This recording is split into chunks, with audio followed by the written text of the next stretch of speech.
चलिए हमारा है chapter 16 man and his environment. आज हमारा टॉपिक है लैंड पोल्यूशन का। दो तरह की पोल्यूशन पहले डिस्कस हो चुकी हैं, एक एयर पोल्यूशन, एक वाटर पोल्यूशन। और आज जो हमारा टॉपिक है वो है लैंड पोल्यूशन का। Land soil is an important resource and it is a basis for growth of producers.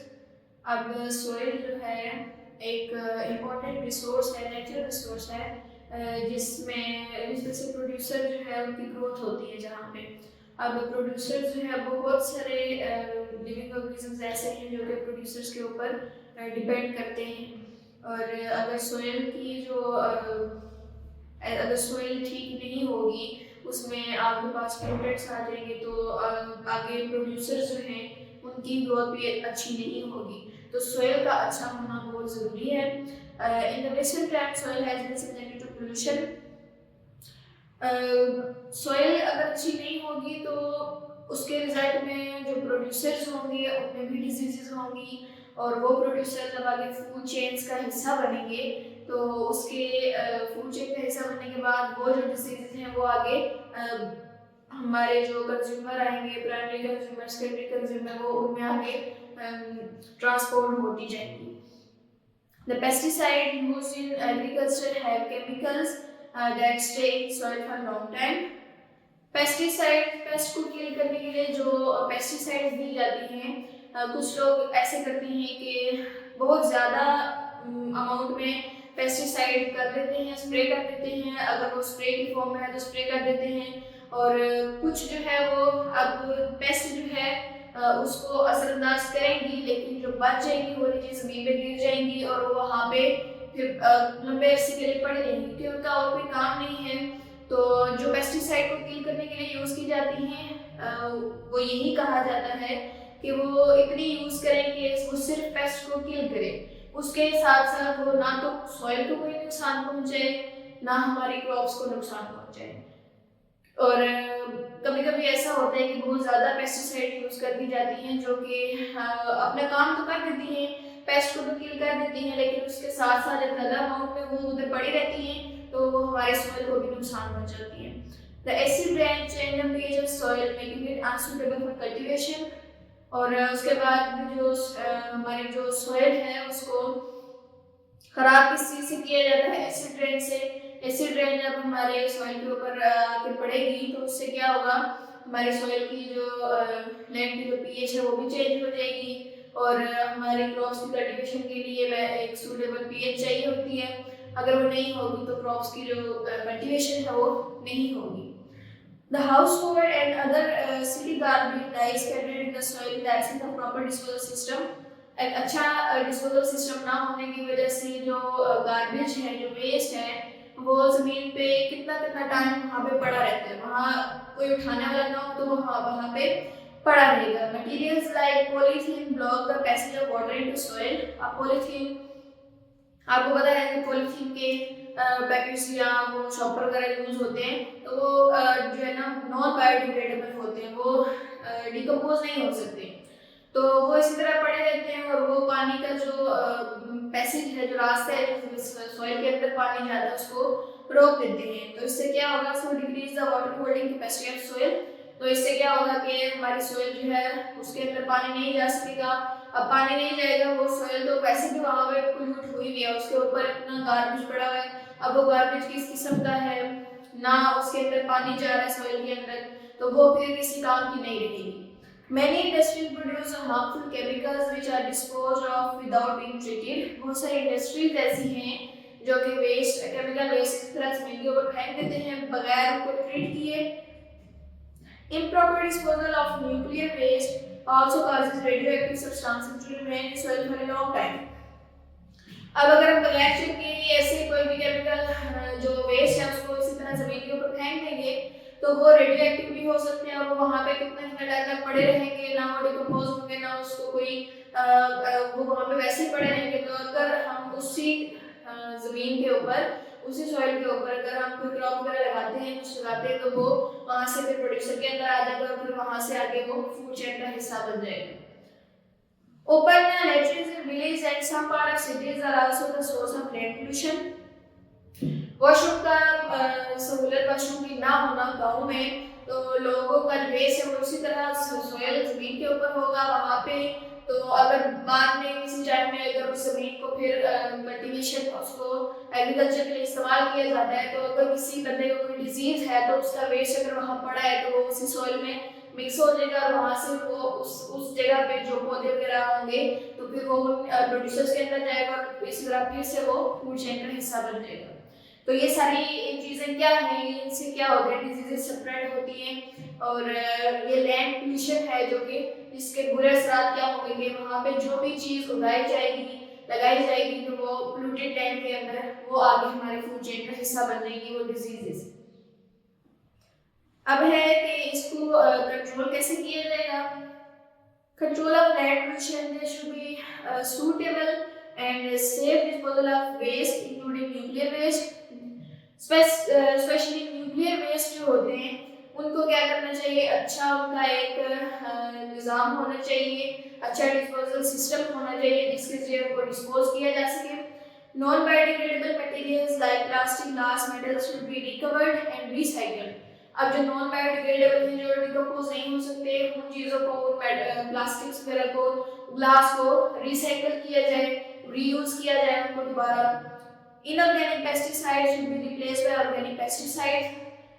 Inorganic pesticides वो होती हैं जो अगर बच जाती हैं या ज़मीन पे वहाँ पे पड़ी रहती है, पहले भी हमने बात की, अगर वो ज़मीन पे वहीं पे पड़ी रहती है तो वो डिकम्पोज नहीं हो सकती।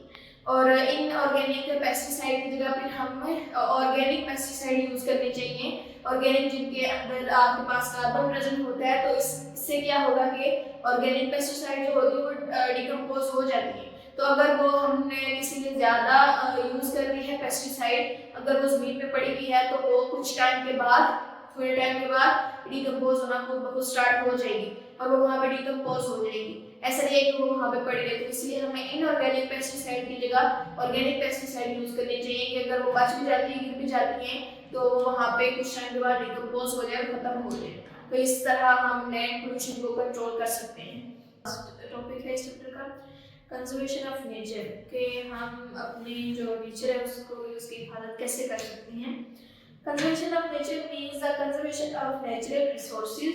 कंजर्वेशन ऑफ नेचर का क्या मतलब है कि हम जो हमारे पास जो नेचुरल रिसोर्सेज हैं हम उनको कैसे कंजर्व कर सकते हैं, उनकी कैसे हिफाजत कर सकते हैं। एवरीथिंग दैट वी यूज और कंज्यूम, हर वो चीज़ जो हम यूज़ करते हैं या जो हम उसको कंज्यूम करते हैं, उसमें फूड है, पेट्रोल है, is obtained from natural resources. अब ये कहाँ से हासिल किया जाता है, ये नेचुरल रिसोर्सेज से हासिल किया जाता है।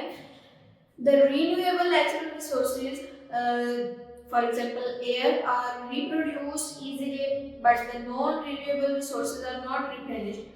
अब कह रहे हैं कि जो रिन्यूएबल रिसोर्सेज वो रिसोर्सेज होती हैं कि जब हम इनको एक बार यूज़ कर लें तो हम दोबारा फिर से इनको यूज़ कर सकते हैं, एक बार यूज़ करने के बाद दोबारा भी हम इनको यूज़ कर सकते हैं। लेकिन जो नॉन रिन्यूएबल रिसोर्सेज होती हैं वो अगर हम एक बार यूज़ कर लें तो वो हम उसको दोबारा यूज़ नहीं कर सकते। तो आप कह रहे हैं कि रिन्यूएबल नेचुरल रिसोर्सेज, आप जो रिन्यूएबल नेचुरल रिसोर्स है जिसको हम बार बार यूज़ कर सकते हैं वो क्या है, एयर है। आर रिप्रोड्यूस इजीली, या आसानी से रिप्रोड्यूस हो सकती है, लेकिन नॉन रिन्यूएबल रिसोर्सेज जैसे कि मिनरल्स या फॉसिल फ्यूल्स जिनको हम एक बार यूज़ कर लें वो दोबारा are not replenished once they get depleted. अगर हम उनको एक बार यूज़ कर लेते हैं या वो एक बार ख़त्म हो जाते हैं तो हम उनको दोबारा से नहीं वापस लेके आ सकते। We have to conserve non renewable resources. हमें अगर किसी चीज़ की हिफाजत करनी चाहिए ज़्यादा तो वो नॉन रिन्यूएबल रिसोर्स भी करनी चाहिए, क्योंकि ये जब एक बार यूज़ हो जाती हैं तो दोबारा फिर नहीं आ सकती। Because their results are limited and humans are heavily dependent on them for daily needs. क्योंकि ये हैं भी कम रह गए हैं, जो नॉन रिन्यूएबल हैं ये कम रह गए और इंसान जो है वो बहुत ज़्यादा अपनी ज़रूरियात को पूरा करने के लिए नॉन रिन्यूएबल रिसोर्स पे डिपेंड करते हैं। The renewable resources too have to be judiciously used। अब ऐसा नहीं है कि जो रिन्यूएबल हैं जो दोबारा वापस आ सकते हैं उनको हम इसी तरह यूज़ करते रहे, बस ये सोचे कि ये वापस आ जाती हैं तो हम उनको ज़ाया करते हैं, ऐसा नहीं है। उनको भी हमने एक अच्छे तरीके से इंसाफ ज़िंदगी के साथ हमने उनको भी यूज़ करना है। To ensure sustainable use of resources in our environment, we should act upon the principle of 3R। हम अगर इस बात को यकीनी बनाए कि जो यूज़ है हमारे एनवायरनमेंट में रिसोर्सेज का वो अगर अच्छा है, सही है, तो हमें जो प्रिंसिपल है ये 3R, हमें इसके ऊपर इसको फॉलो करना चाहिए। 3R क्या है? फर्स्ट आर है आपके पास रिड्यूस, सेकंड है आपके पास रीयूज, और तीसरा है आपके पास रिसाइकल। द R1 आपके पास कौन सा है? रिड्यूस। रिड्यूस करने का मतलब क्या होता है? कम करना। We should use the natural resources less, हमें नेचुरल रिसोर्सेज का इस्तेमाल कम करना चाहिए, and should not waste them, और उनको ज़ाया नहीं करना चाहिए। We should use this principle at different places in our daily lives. रोजमर्रा की जिंदगी में हमें इस प्रिंसिपल को यूज करना चाहिए मुख्तलिफ जगहों पे। We should not waste water, electricity, fuel। अब ये तो छोटे बच्चों को भी ये बातें सिखाई जाती हैं, पढ़ाई जाती हैं कि हमने पानी ज़ाया नहीं करना, बिजली ज़ाया नहीं करनी, फ्यूल ज़ाया नहीं करना। We should turn off the tap when not in use, हमें टैप को बंद कर देना चाहिए जब हमने इस्तेमाल नहीं करना होता। We should बात है बकेट इंस्टेड ऑफ शावर, हमें नहाते हुए शावर नहीं लेना चाहिए, हमें बाल्टी का इस्तेमाल करना चाहिए ताकि पानी ज़ाया ना हो सके। The lights and fan should be of, अगर तो लाइट और फैन ज़रूरत नहीं है, कोई यूज़ नहीं कर रहा, उसको ऑफ कर देना चाहिए। When we are not in a room, जब हम रूम में ना हो तो हम उनको बंद कर सकते हैं। We should take public transport, हमें पब्लिक ट्रांसपोर्ट यूज़ करनी चाहिए, और walk short distances instead of using more fuel।